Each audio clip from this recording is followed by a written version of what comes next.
नवरात्रीत घरच्या घरी हवन अष्टमी किंवा नवमीला केले जाते. घरात हवेशीर जागी होमकुंडात अग्नी प्रज्वलित करून फळे, तूप आणि अन्य पवित्र पदार्थ अर्पण करत अग्नेय स्वाहा मंत्राचा जप करत हवन करावे.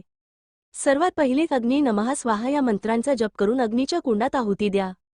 त्यानंतर गणेशाय नमः स्वाहा या मंत्रांचा जप करून आहुती द्या. त्यानंतर कुलदेवता आणि स्थानिक देवतेला नैवेद्य दाखवा. नंतर देवीच्या सर्व नावांनी ओम दुर्य नमः स्वाहा या मंत्रांचा जप करून नैवेद्य दाखवा.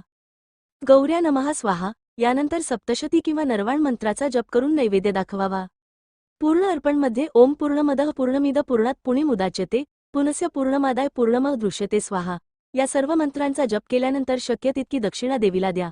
यासोबत देवीचे मंत्र म्हणत आणि 108 वेळा तूप अर्पण करत राहावे. पुरणाचे दिवे अखंड दिव्यांसाठी वापरले जातात आणि ते तुमच्या इच्छेनुसार संख्या ठरवू शकता. साधारणपणे अखंड दिव्यासाठी एक दिवा पुरेसा असतो. सर्व पूजा झाल्यानंतर कुटुंबासह आरती करा आणि हवन पूर्ण करा.